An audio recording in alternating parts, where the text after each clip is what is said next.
की बात है, पहले हमने देखा है आपको कि अगर आरक्षण का बिल फड़वाने का काम किया ये पिछड़े समाज के नेता माननीय अखिलेश यादव जी आपने किया है।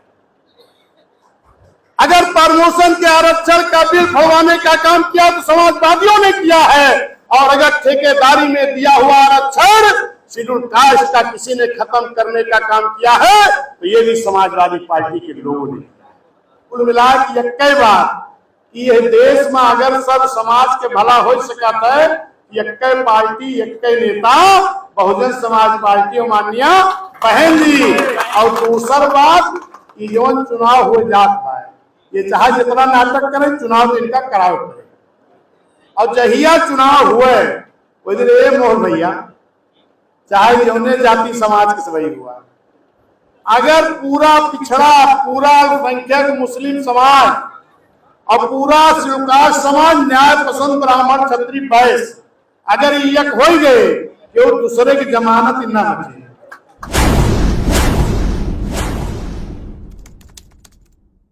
आरक्षण इन्होंने सही लागू नहीं किया, और जब कुछ लोग कोर्ट में गए, कोर्ट का निर्णय आया तो क्या कह रहे हैं, हम कमेटी बना करके पिछड़ो आपको आरक्षण देने जा रहा हूं। और यही जो उप मुख्यमंत्री चुप मुख्यमंत्री स्टूल वाले मंत्री पिछड़े समाज के हैं वो भी कह रहे हैं हम बिना आरक्षण के चुनाव नहीं होने देंगे, हम कमेटी बनाएंगे। अरे बौराहा समाज पिछड़ा समाज वाले अब तो समझ जा, अब तो समझ जाओ कि आपका हितैषी कौन है। और एक और हमारे पिछड़ा वर्ग वाले नेता हैं जो पिछड़ा वर्ग वाली पार्टी कही जाता है, वो क्या कहते हैं कि हम पिछड़ों के आरक्षण को नहीं खत्म होने देंगे, आंदोलन करेंगे। अरे क्या आंदोलन करोगे, आगे क्या करोगे, ये तो बात की बात है। पहले हमने देखा है आपको कि अगर आरक्षण का बिल फड़वाने का काम किया ये पिछड़े समाज के नेता माननीय अखिलेश यादव जी आपने किया है। अगर प्रमोशन के आरक्षण का बिल फड़वाने का काम किया तो समाजवादियों ने किया है, और अगर ठेकेदारी में दिया हुआ आरक्षण शेड्यूल कास्ट का किसी ने खत्म करने का काम किया है तो ये भी समाजवादी पार्टी के लोगों ने किया। गलत है क्या? और अगर बैकलॉग भर्ती जो हो रही थी शेड्यूल कास्ट और बैकवर्ड की लोगों की, इसको भी किसी ने रोकने का काम किया तो समाजवादी पार्टी के लोगों ने किया है। अगर छत्रपति साहू जी के नाम से अमेठी जिले का नाम छत्रपति साहू जी महाराज रखा गया, जो पिछड़े समाज के महापुरुष कुर्मी समाज में जन्मे हमारे महापुरुष थे, अगर वो नाम भी किसी ने खत्म करने का काम किया, पिछड़े वर्ग के महापुरुष का नाम भी पिछड़े वर्ग के नेता ने खत्म करने का काम किया। Doctor B R. अम्बेडकर साहब के नाम से बना अम्बेडकर नगर का जिला अगर किसी ने खत्म करने का काम प्रयास किया तो वो भी समाजवादियों ने किया। और अगर पहली बार जब धन्य मान्य बहन ने अम्बेडकर साहब के नाम से पार्क बनाया तो यही समाजवादियों ने कहा कि अय्यासी का अड्डा है, न याद हो तो मैं याद दिला दूं, उसी वक्त मानव साहब मान्या बहन जी ने थू रैली लखनऊ में करने का काम किया था। ऐसे दल के लोग भी हैं जो बाबा साहब को अय्यासी का अड्डा उनके पार्क को बता रहे हैं। ए मेरे समाज के साथियों, सब समाज के साथियों, न्याय पसंद ब्राह्मण क्षत्रिय वैश्य समाज के लोगों, पिछड़े समाज के लोगों, अल्पसंख्यक समाज के लोगों, शिवकाश समाज के लोगों, सोचो और तैयार हो जाओ कि आप कहीं अगर कहीं हो सकता है तो एक पार्टी है बहुजन समाज पार्टी और एक ही नेता है माननीय बहन कुमारी मायावती जी, दूसरा कोई आपका भला नहीं कर। अब आप आइए थोड़ा सा फिर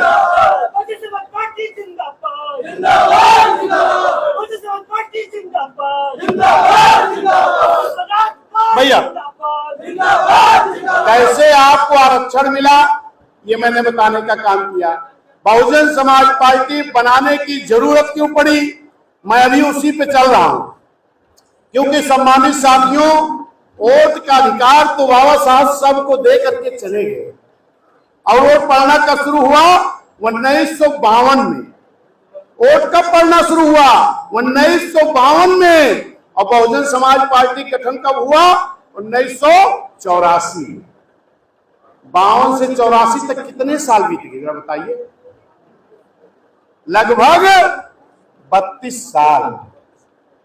ये मेरे ओबीसी समाज के लोगों, जरा गौर करिए कि संविधान में व्यवस्था होने के बाद भी, बाबा साहब के संघर्ष के बल पर वोट का अधिकार मिलने के बाद भी 1952 में वोट पड़ना शुरू किया।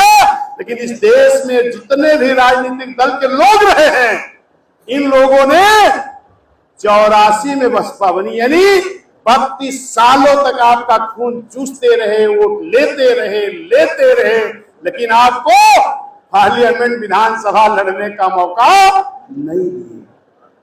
कब होश आएगी आपको? धन्य माननीय साहब, मान्य बहन जी, कि जिन्होंने जब बहुजन समाज पार्टी बनाई तो दर्जनों टिकट बिंद को, दर्जनों टिकट कश्यप को, दर्जनों टिकट मल्लाह को, दर्जनों टिकट मौर्य को, दर्जनों टिकट कुर्मी को, दर्जनों टिकट गडेरिया को, दर्जनों टिकट मुराई को, दर्जनों टिकट यादव को, यानी सर्व समाज के लोगों को, नाई विश्वकर्मा, प्रजापति, बढ़ई, लोहार, कुम्हार, सबको। और जिस समाज के लोगों ने जीत के नहीं आए, उनको एमएलसी मनोनीत काम करने क्या किया? जैसे नाई समाज का बेटा नहीं जीता तो हीरा ठाकुर एमएलसी बन गए, एक बार बने, 2 बार बने, तिवारा रामचंद्र प्रधान नाई, उनको बना दिया गया। प्रजापति की संख्या एक बार कम आई, लोकेश प्रजापति जी को एमएलसी बना दिया गया। पाल समाज के एक बार कम जीत के आए, पाल समाज के लोग एक बार कम जीत करके आए तो खूब बही गिने देंगे।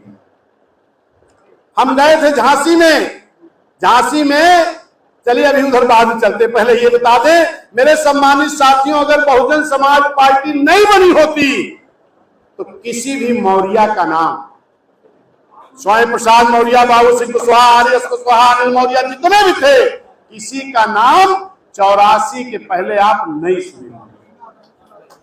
किसी भी सैनिक का नाम नहीं सुने थे, किसी भी गडेरिया का नाम नहीं सुने थे, प्रजापति का नाम नहीं सुने थे, बड़े लोहार विश्वकर्मा का नाम नहीं सुने थे। और यहां तक कि जो 52% है ना, 84 के पहले मात्र इसको 1.5 से 2% राजनीतिक भागीदारी मिलती थी। कितनी? 1.5 से 2। और इसमें भी जो अति पिछड़ा है, अति पिछड़ा, ये तो जीरो था, जीरो था। तमाम हमारे पाल समाज के भी नौजवान कहते हैं, अरे भैया हो सकत 84 पहले हमरे सब राजनीति करे जनता न रहा हुई।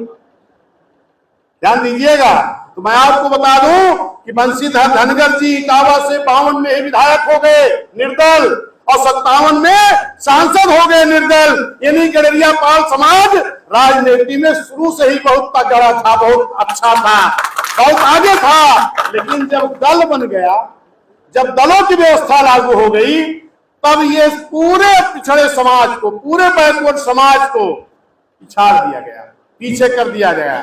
तब माननीय साहब, मान्य बहन जी ने जब बहुजन समाज पार्टी बनाई तो दर्जनों तमाम लोग कहते हैं कि भैया देखा, ये हमार तो बैकवर्ड वाली पार्टी है, बीएसपी तो शेड्यूल कास्ट वाली पार्टी है। उनसे पूछा कि बैकवर्ड में भागीदारी क्या दी, करना बताया। सबसे ज्यादा इस देश का सबसे बड़ा प्रदेश का अध्यक्ष कौन रहा है? ओबीसी। चाहे जंग बहादुर पटेल जी रहे हो, चाहे भगवत पाल जी रहे हो, चाहे दयाराम पाल जी रहे हो, चाहे स्वयं प्रसाद मौर्य जी रहे हो, चाहे लालजी वर्मा रहे हो, चाहे रामचंद्र राजभर जी रहे हो, चाहे स्वयं प्रसाद मौर्य जी रहे हो, चाहे भीम राजभर जी रहे हो, आज भी पिछड़ों का बेटा, अब पिछड़े वर्ग से गडेरिया का बेटा विश्वास पाल। सबसे बड़ा पद इस देश के सबसे बड़े प्रदेश के अध्यक्ष की कुर्सी पर ज्यादा समय तक पिछड़े वर्ग को ही माननीय साहब, मान्य बहन जी ने बैठाने का काम। और जो महत्वपूर्ण पद है, विधानसभा का अध्यक्ष लगातार अगर कोई रहता था तो कुर्मी समाज के बेटे बरखुराम वर्मा जी रहते थे, और अगर वो नहीं रहे तो अब पिछड़े वर्ग के बेटे सुखदेव राजभर जी रहते थे। और यहाँ विधानमंडल दल का नेता अगर कोई रहता था, मौर्य कुशवाहा साज समाज के बेटे स्वयं प्रसाद मौर्य जी रहा करते थे, और या तो फिर लालजी वर्मा जी रहा करते थे। और यहाँ तक कि लोनिया चौहान पिछड़ा वाला भाई, इस देश की सबसे बड़ी पंचायत लोकसभा में दारा सिंह चौहान जैसे बेटों को जमीन से उठा करके दिल्ली की सर्वोच्च पंचायत में भी नेता बनाने का काम करने का काम किया है। लेकिन भैया कहा बताइए, जिसको कभी कोई पूछा नहीं, किसी दल ने नहीं पूछा, ऐसे लोगों को धन्य मान्य कांसी राम साहब मान्या बहन जी ने जब मिट्टी से उठा करके आसमान में बैठाने का काम किया तो इनके दिमाग खराब हो गया। ये पता नहीं किस लालच में, किस बहकावे में लोग इधर उधर चले गए, लेकिन अपने समाज का एक पैसा के भला ये नहीं कर सकते। मेरे सम्मानित साथियों, जब बहुजन समाज पार्टी आगे बढ़ती गई तो शुरुआत में तो लोगों ने कहा कि बहुजन समाज पार्टी कोई पार्टी नहीं है, ये बन नहीं सकती है। जब बन गई तो लोगों ने कहा इनके विधायक नहीं जीत सकते, और जब विधायक जीत गए तो कहा ये हरवाहे चरवाहे समाज के लोग सरकार नहीं चला सकते। लेकिन जब सरकार भी बन गई तो तुम्हें आगे बढ़ाने ना सरकार बनाई, ये बनाई गई रही कि हरवाहे चरवाहे समाज के लोग हैं, गरीब लोग हैं हर समाज के, इनका सरकार बनवाया जाए, ये एक आध 2 महीना में गिराए नहीं है, चलाए पहिए ना ही दल खत्म हुई है। लेकिन जब माननीय बहन जी मुख्यमंत्री बनी, 4 महीना में इतना तगड़ा काम की जो ये देश में कोनो मुख्यमंत्री नहीं किए रहा। बढ़िया काम जब चालू हुआ तो उनके सीने में दर्द हो गया, तुरंत समर्थन वापस लेके सरकार का गिराए दिया। अब फिर बहुजन समाज के लोगों ने दिया नारा, यूपी की मजबूरी है बहन जी जरूरी है। फिर ही है, कुछ दिन के बाद फिर चालाकी मनमाई, फिर सरकार बनवाई, वही फिर 6 महीना में ढकेल दी, फिर अपने बनवाई, फिर 16 महीना में गिराए दी। तब उत्तर प्रदेश की जनता सोची कि अगर ये सरकारवा बनवावत ही, सरकारवा बढ़िया चलत है, सर्व समाज के गरीबों के लिए काम हो रहा है, ये सरकार गिराई क्यों जाती है। तो उत्तर प्रदेश की जनता ने निर्णय लिया, मुस्लिम समाज के लोगों ने, ओबीसी समाज के लोगों ने, ओबीसी समाज के लोगों ने, एससी समाज के लोगों ने और ब्राह्मण क्षत्रिय वैश्य समाज के न्याय पसंद लोगों ने निर्णय लिया, माननीय बहन जी हम आपको अब की बात पूर्ण बहुमत की सरकार बनाएंगे, तब तो कोई नहीं गिरा पाएगा। तब 2007 में मेरे सम्मानित साथियों, जब सर्व समाज के लोगों ने, न्याय पसंद लोगों ने, पिछड़े समाज के लोगों ने, अल्पसंख्यक मुस्लिम समाज के लोगों ने, शिव कास्ट के सर्व जाति के लोगों ने जब एक होकर के पूर्ण बहुमत की सरकार बनाई, तब बहुजनिया समाज के लोग, बहुजन समाज के लोगों ने आपने क्या नारा दिया, यूपी हुई हमारी है, अब दिल्ली की बारी है। वाह भाई वाह। जब दिल्ली के बारी के नारा लगाया तब उनका लगा कि बहुजन समाज के लोग जो नारा लगाते हैं उसको पूरा कर लेते हैं। इन लोगों ने नारा दिया कि यूपी की मजबूरी है बहन जी जरूरी है, एक तो पूर्ण बहुमत से देश के सबसे बड़ा प्रदेश का मुख्यमंत्री बना लेंगे, और प्रधानमंत्री की जो रास्ता जात है यही इलाहाबाद यूपी से हुई की जात है। ज्यादा प्रधानमंत्री अगर बनने का काम किए हैं तो उत्तर प्रदेश से ही बने हैं ना। तब उनके सीने में बड़ा तेज दर्द शुरू हुआ कि बहुजन समाज के लोग नारा लगा रहे हैं कि यूपी हुई हमारी है, अब दिल्ली की बारी है, लगता है कि दिल्ली पे कब्जा कर लेंगे।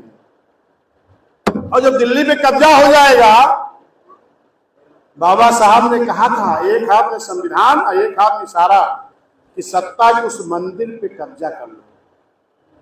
जब तक वहां बहुजन समाज की हुकूमत नहीं होगी तब तक बाबा साहब का संविधान पूरी तरह लागू नहीं हो सकता। और जब इस चीज को लोगों ने देखा, ये मेरे भैया, जब उन्होंने देखा कि पिछड़ा, अल्पसंख्यक, शेड्यूल कास्ट पूरा, एससी एसटी पूरा और न्याय पसंद ब्राह्मण क्षत्रिय वैश्य समाज के लोग भी अब बहुजन के साथ आएंगे, अब ये दिल्ली पे कब्जा कर नहीं है, तब कुछ झोराधारी लोग भैया निकल पड़े। झोराधारी लोग निकल पड़े और कहां पहुंच गए, राजभर के मोहल्ला में। ए राजभर जी, अगर शेड्यूल कास्ट की बेटी मुख्यमंत्री हो सकती है तो आप क्यों नहीं हो सकते? आपको भी दल बनाना चाहिए। कहीं बहुत बढ़िया कहो, वो दल बनाए नहीं। फिर आएंगे निषाद कश्यप बिंद मल्लाह के बीच में कि शेड्यूल कास्ट की बेटी मुख्यमंत्री हो सकती, आप काहे नहीं हो सकते हो, उन्होंने दल बनवाए नहीं। कुर्मी किसान के बीच में आए, गडरिया मुराई के बीच में आए, प्रजापति नाई पढ़ई लोहार के बीच में आए। ये मेरे भैया, जो आपकी एकता बनी थी, जो बहुजन समाज की एकता बनी थी, जिसके बल पर इस देश की हुकूमत करने जा रहे थे, जिससे आपके बाबा साहब का बनाया हुआ संविधान लागू होता, उसमें खंड खंड कर दिया। दुश्मनों ने हमको अलग कर दिया। ये झोलाधारी लोगों ने दल बनवाया और उनके नेता लोग बुला के क्या कहते हैं, हे राजभर जी, ये अकेले बिरादरी से दल बना कुछ बन ना पहला आवा गठबंधन कहला, निषाद जी आवा गठबंधन कहला, पटेल जी आवा गठबंधन कहला। पहले तो हार दल बनवाई, खंड खंड किए इस बहुजन समाज में मेरे भाइयों। ओबीसी समाज में खंड खंड किया इन्होंने, बहुजन समाज में खंड खंड किया इन्होंने, और उसके बाद दल बनवाया, दल बनवा के गठबंधन कराया, और गठबंधन करा के तोरे बीच में छोड़ दिए, जाओ मैं आपका बिरादरी हूं, बिरादरी का दल बनाया हूं, किराए घर में कब तक रहोगे, मेरे साथ आ जाओ। और लह जाके 2-4 सीट पाइन, अब पूरा वोट कहां ढकेल दी, दुश्मन के खाता में। जे तोहार मंडल कमीशन नहीं लागू हो दिए रहा, जे तोहार सानन कमीशन में नाम ना चढ़े ली, जे तोहार आज नगर पालिका पंचायत के आरक्षण छिनवा ली, वो करे गोदी में बैठ गए। यानी जैसे शिकारी तीतर रखता है ना पाल करके, जंगल में जब जाता है तीतर को लेकर के, तो उससे कहता कि बोलो बेटा अपनी भाषा, तुरंत किलो किलो शुरू करता, सब बिरादरी जुट जाते, भैया कहो बिरादरी मुसीबत में फंसी है। और जैसे सब इकट्ठा हुआ थी, तैसे धीरे धीरे धीरे धीरे उस जाल की तरफ जाता है, जहां पूरे समाज को इकट्ठा फंसा दिया। आज वही इस देश में मेरे साथियों हो रहा है। कोई कह रहा है मेरा बाप बेटा हो जाए, कोई कह रहा है मेरा भाई भाई हो जाए, कोई कह रहा है मेरा पूरा खानदान हो जाए। समाज चाहे भाड़ में, समाज से कोनो मतलब नहीं है। अगर समाज का भला कहीं हो सकता है तो एक ही पार्टी है बहुजन समाज पार्टी, और एक ही नेता है बहन कुमारी मायावती जी। ये मेरे पिछड़े अल्पसंख्यक समाज के लोगों, ये मेरे शिवकार समाज के लोगों, ये मेरे न्याय पसंद लोगों, आज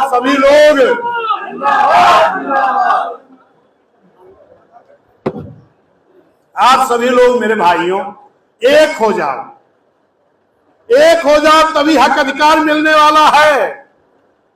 और अभी आपके बीच में बता दूं कि मेरे साथियों, अभी ये नगर पालिका पंचायत का चुनाव होने जा रहा है, और जो मैंने देखा और जो प्रदेश के लोग देख रहे हैं, जब से माननीय बहन जी ने इस बूथ सेक्टर के कार्यकर्ता की जिम्मेदारी दिया है, पूरे प्रदेश के वर्करों में एक उत्साह सी आ गई है, एक लहर आ गई है। कोई मेरे बीच का एक वर्कर बना है। हमसे पत्रकारों ने पूछा कि आपको अध्यक्ष ऐसे मौके बनाया गया है जब पार्टी बहुत कमजोर हो गई है।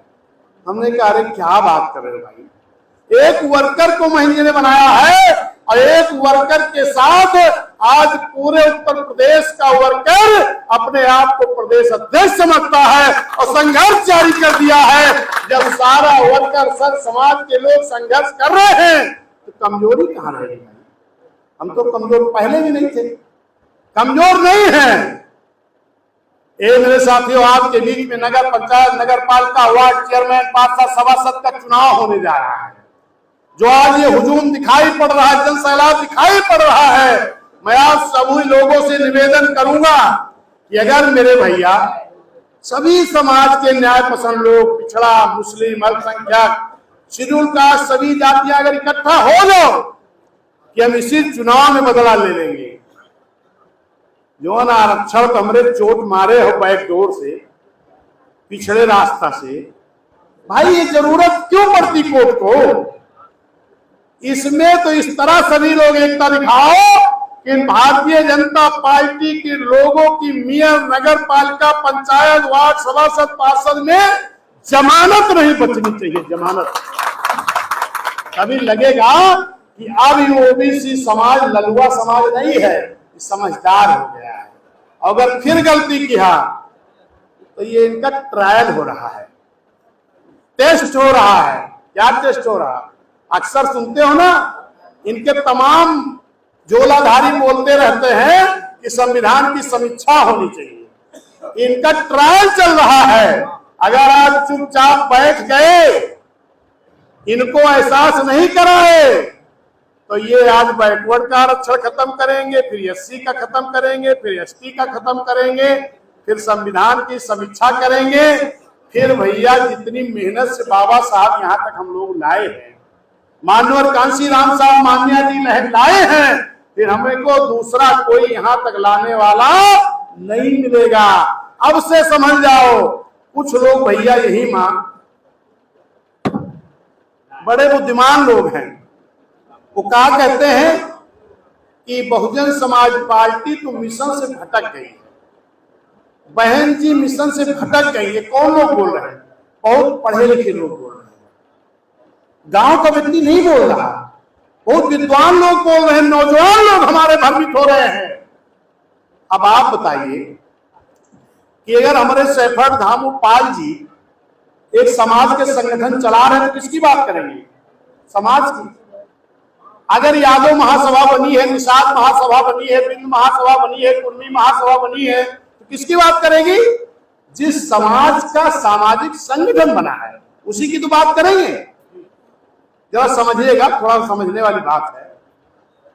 माननीय कांशीराम साहब जब इस देश का हुक्मरान बनाने बहुजन समाज को सोचे, माननीय कांशीराम साहब ने जब सोचा कि इस देश का हुक्मरान सबसे बड़े वोट वाले को बहुजन समाज को बनना चाहिए, गैर राजनीतिक सामाजिक संगठन की जड़ें बहुत कमजोर हैं, तब उन्होंने पहले एक संगठन बनाया 78 में, बाम सेव। ध्यान दीजिएगा, बाम सेव बनाया। और बाम सेव किसका बना था? ये राजनीतिक दल नहीं था, ये बाम सेव बना था मुस्लिम अल्पसंख्यक समाज का, पिछड़े समाज का और शेड्यूल कास्ट शेड्यूल ट्राइब्स के लोगों का। ए भैया, बाम सेव किसका बना था? अल्पसंख्यक मुस्लिम समाज का, ओबीसी समाज का, शेड्यूल कास्ट समाज का और शेड्यूल ट्राइब्स का। तो ये जिसका संगठन था, गैर राजनीतिक सामाजिक संगठन था, ये बात किसकी करेगा? बात किसकी करेगा?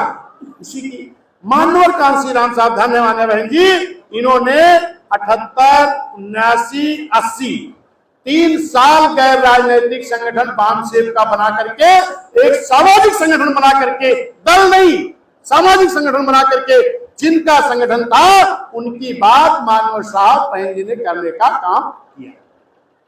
फिर 81, 82, 83 फिर 3 साल DS4, वो भी गैर राजनीतिक सामाजिक संगठन। तो हम किसकी बात करेंगे? जिनका संगठन बना है उनकी बात करेंगे। यानी 6 साल तक लगातार, धन्य माननीय कांशीराम साहब, मान्य बहन जी, 6 साल तक लगातार साइकिल चला करके, पैदल चल करके, भूखे रह के, किस तरीके से संघर्ष करके इस समाज को एक गैर राजनीतिक सामाजिक संगठन के बल पर खड़ा करने का काम किया। 6 साल के बाद, 6 साल संघर्ष करते रहे बिना स्वार्थ के, और 6 साल के बाद तब बनाया इन्होंने बहुजन समाज पार्टी, एक राजनीतिक दल। और जब राजनीतिक दल बन गया, तो ध्यान दीजिएगा, जब राजनीतिक दल बन गया, इस देश की राष्ट्रीय पार्टी हो गई, तब इस देश में किसी को भी, इस देश में रहने वाले लोगों को इग्नोर नहीं किया जा सकता। क्यों? क्योंकि हम इस देश की राष्ट्रीय पार्टी हो गए। ये कुछ ऐसे लोग हैं जिन्होंने देश की आजादी के वक्त तो नारा दिया था, हिंदू मुस्लिम सिख ईसाई आपस में हम भाई भाई। देश की आजादी के लिए तो सभी धर्म समाज के लोगों ने खून की होली खेल करके इस देश को आजाद कराया, लेकिन आज कुछ धर्म कुछ समाज के लोग बात कर रहे हैं, ये बेईमानी हो रही इस देश में। तो ये चीज बहुजन समाज पार्टी के नेता ना माननीय कांशीराम साहब ने किया, ना माननीय बहन जी करेगी, और ना तो बाबा साहब ने किया था। बाबा साहब ने भी अगर इस देश का संविधान बनाया तो किसी के साथ ना इंसाफी उस संविधान में नहीं है। तो आज जो लोग कहते हैं कि पहले तो बहुजन समाज पार्टी बात करती थी बहुजन समाज की, आज बात कर रही है सर्व समाज की, तो पहले हम थे सामाजिक संगठन बहुजन समाज के, आज पार्टी हो गई है बहुजन समाज पार्टी, इस देश की राष्ट्रीय पार्टी। लेकिन हाँ, एक चीज है कि पहले कुछ लोग हिस्सा पाते थे, बाकी लोग वंचित रहते थे, लेकिन बहुजन समाज पार्टी ने कहा नहीं, किसी के साथ अन्याय नहीं होगा, अब जिसकी जितनी संख्या भारी उसकी उतनी हिस्सेदारी भागीदारी, ये बहुजन समाज पार्टी देने का काम कर रही है। कुछ हमारे लोग इसी हमारे शेड्यूल कास्ट समाज में भी दल बनाए हैं। एक थे रामराज भैया, रामराज, उनकी पार्टी का नाम था इंडियन जस्टिस पार्टी। इनका नाम था रामराज, इतनी घृणा उनको राम से थी कि रामराज नमवा अपन कहलिन उदित राज, कि कहूं हमारा राम के नाम दिखाए ना पड़े। अरे मानवर कांशीराम साहब भी तो थे, लेकिन ये उदित राज अपना नाम रख लिए कि हम बहुत बड़े मिशनरी हैं। लेकिन ए भैया, मानवर साहब पूरी जिंदगी सबर कर गए, किसी भी एक ऐसे पद पर नहीं रहे जहां से आए कि इनकम हो या कोई इनकम वाला रहा हो, लेकिन वो राम राज से बदल के उदित राज भय रहे। इनका खुद 2 साल नहीं बीता, जाए कि पार्ट पर कहा वही राम वाली पार्टी में जाए दिल्ली से सांसद बन के आए, ये मिशन पूरा करे चला रहे। साथियों, आपके बीच में तमाम ऐसे लोग भी आएंगे जो मानवर साहब की फोटो लगाएंगे, लेकिन आप इस चीज को जरा ध्यान रखिएगा कि जब बाम से बना था उसके राष्ट्रीय अध्यक्ष मानवर कांशीराम साहब हुए थे, उसके बाद जितने लोग इनके साथ थे, चाहे वो फूल सिंह बरवैया जी रहे हो, चाहे खापटे जी रहे हो, चाहे पावन मेश्राम जी रहे हो, चाहे ठाले जी रहे हो, तमाम लोग थे। इन लोगों ने जब DS4 बना तो कहने लगे मानवर कांशीराम साहब से का आप राष्ट्रीय अध्यक्ष रहा, तो कहे भाई जाओ आप लोग बन लो। ये तमाम लोग जो आप दिखाई पड़ रहे हैं, ये मानवर साहब के जमाने में भी मानवर साहब का पैर खींचने का काम करते थे। मानवर साहब के एंटी काम करना शुरू कर दिए थे, लेकिन आज तो मानवर साहब की फोटो लगाते हैं। हम मानवर साहब का मिशन पूरा करेंगे। अगर तुम मानवर साहब का मिशन पूरा करना चाहते थे तो मानवर साहब के जिंदे ही क्यों मानवर साहब के खिलाफ बगावत कर रहे थे? जरा समझिए इस चीज को। और जब आपकी पार्टी इस देश में सबसे बड़े प्रदेश की हुकूमत किया, जब दिल्ली की बात करने लगी, यानी कि जब बाबा साहब के इशारे के हिसाब से सत्ता को उस मंदिर में कब्जा करो, जब बहुजन समाज पार्टी कहां पहुंची? दिल्ली की कुर्सी के नजदीक। तो यहां लोगों ने हमारे बीच में दल बनवा दिया। जितने दल बने हैं, अगर एक इंच कोई खींचेगा तो 4 इंची नीचे आएगी, दूसरे खींचेंगे फिर 4 इंची नीचे आएगी, फिर खींचेंगे फिर 4, यानी हमारी पार्टी यहां तक गई थी, लोगों ने नीचे थोड़ा थोड़ा खिसका करके ला करके यहां कर दिया, और वो जमीन से कहां आए? 4 इंची ऊपर। यानी मकसद था कि जो बहुजन समाज पार्टी दिल्ली में सत्ता करने के करीब आई है, वहां से इनके बीच में इनके ही शेड्यूल कास्ट SC/ST समाज के लोगों को दल बना के छोड़ दो कि धीरे धीरे यहां से इसको यहां ले आए, और वो कहां पहुंचेंगे? 4-5 इंच। यानी जो हुक्मरान बनने बहुजन समाज पार्टी जा रही थी, इसमें बाधा बन गई। ए मेरे नौजवानों, आपके उत्साह को मैं देखता हूं। अगर आप इस देश में बहुजन समाज की हुकूमत चाहते हो तो और किसी के पीछे मत भागो।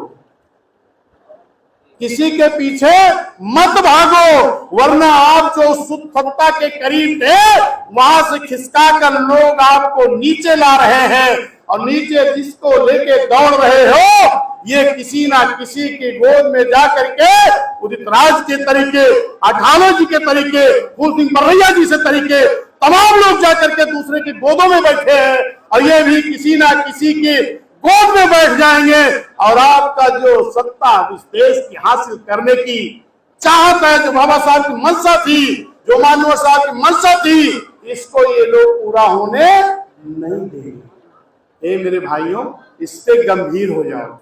कोई भी आए, भारतीय जनता पार्टी में कई सौ संगठन हैं, कई सौ सामाजिक संगठन है, और क्या करते हैं, अलग अलग सामाजिक संगठन बना करके समाज को जगाते हैं, लेकिन जब चुनाव आता है तो सब खाली कमल के फूल के ऊपर। समझ में आ रहा कि नहीं? वो सब कमल के फूल का वोट मांगते हैं। कांग्रेस में भी बहुत संगठन है, लेकिन ये भैया हमरे बहुजन समाज में ये मिशन तो बाबा साहब पूर्व करेक्टर बनावत थी, अब कुछ दिन के बाद ये दल बना ला लिए थी, कहूं चरपाई निशान, कहूं खेतली निशान, कहीं कौनो निशान, ये लेके चुनाव लड़े लगा थी, और 2-4 हजार 5,000 2,000 वोट काट के तुम्हारी हुकूमत बने से ये बाधा पैदा कर रहे हैं। तो इनसे सबसे दूर जाओ, हटो इनसे। अपने नेता मान्या बहन जी के साथ तमाम लोग क्या कहती, बहन जी निकलत नाई है। अरे धन्य मान्या बहन जी, कितना संघर्ष करके इस मूवमेंट को मान्या बहन जी यहां तक लेकर के आई है। मेरी माताओं बहनों, अगर आपके गोद में पलने वाली 18 साल की बेटी अगर संघर्ष करने निकल जाएगी, कोई बाप महतारी अपने बिटिया को नहीं छोड़ेगी। जब मान्या बहन जी 18-19 साल की उम्र में माननीय कांसी राम साहब के साथ संघर्ष करना शुरू किया है, कितना संघर्ष बहन जी ने किया है, जेल भी बहन जी गई है, संघर्ष भी बहन जी ने किया है, बहुत मेहनत किया है, और आज जो उम्र बहन जी की है, इस उम्र के लोग कुछ तो चले गए, कुछ हैं भी तो कुछ नहीं कर पा रहे हैं। लेकिन आज भी मान्या बहन जी अभी कल उत्तराखंड उत्तर प्रदेश के लोगों को बुला करके गाइड कर रही, आज भी वे मान्या बहन जी लगातार संघर्ष कर रही हैं।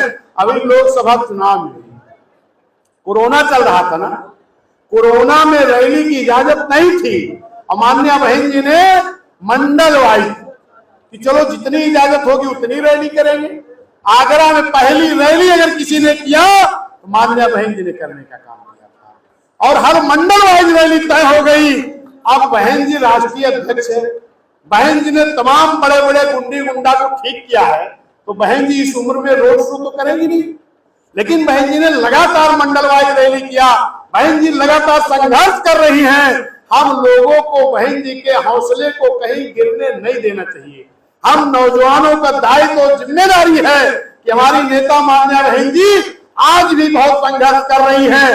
मैं आप लोगों के पूर्ण रूप से विश्वास दिलाना चाहता हूं कि जब कार्यकर्ता संघर्ष में उतरता है, पदाधिकारी तो गिनती के लोग होते ना, यहाँ जितने लोग आए हैं पदाधिकारी तो गिनती के लोग होंगे, सभी लोग तो पदाधिकारी नहीं हो सकते, लेकिन बाबा साहब का मिशन पूरा करने की इच्छा सबके मन में है। माननीय कांसी राम साहब के विचारों पर चलने की सबकी इच्छा है, बहन जी के संघर्षों में साथ देने की सबकी इच्छा है। ये मेरे साथियों, पदाधिकारी हो ना हो, तमाम पुराने साथी हैं, घर में बैठे हैं, जितना निकल पाए जहां तक कर पाए, पदाधिकारी हो ना हो, जहां भी हो, ये मेरे साथियों सभी लोग संघर्ष शुरू कर दो, जहां हो संघर्ष शुरू कर दो। और वार्ड में, नगर पालिका के, नगर पंचायत के, महानगर पालिका में आपका वार्ड हो, पार्षद हो, सभासद हो, जो भी व्यक्ति हाथी लेके आएगा, क्योंकि हाथी सिंबल मिलेगा, जिसको भी माननीय कोऑर्डिनेटरगण, माननीय जिलाध्यक्षगण हमारे या जो भी जिम्मेदार लोग हैं, मान्या बहन जी से डिस्कशन करके, हमसे डिस्कशन करके जिसका भी टिकट फाइनल हो, वहां मेरे भाई कोई आदमी विरोध मत करिएगा। टिकट मांगने का हक तो सबको है, हो सकता है एक सीट पर कई लोग दावेदार हों। ये मेरे साथियों हाथ जोड़कर निवेदन है, कि दावेदारी तो सभी लोग कर सकते हो, लेकिन जिसको मान्या बहन जी के आदेश से सिंबल मिल जाएगा, एकजुट होकर के जिता दीजिएगा और ये दिखा दीजिएगा कि बहुजन समाज पार्टी कमजोर नहीं हुई है। ये कहां का चुनाव है? इस शहरों का चुनाव है। अगर इस शहरों के चुनाव में मेरे नौजवानों, माताओं, बहनों, मेरे भाइयों अगर एकता दिखा ले गए, कहा इस शहरों के चुनाव में अगर एकता दिखा ले गए तो जो आने वाला 24 की लोकसभा का चुनाव होगा, निश्चित है कि सबसे बड़े प्रदेश में सबसे ज्यादा सीट जीत करके बहुजन समाज पार्टी की जाएगी। और अगर बहुजन समाज पार्टी की सबसे ज्यादा सीटें जीत के गई तो इस देश का प्रधानमंत्री माननीय बहन जी होंगी, इस देश के हुक्मरान बहुजन समाज पार्टी की।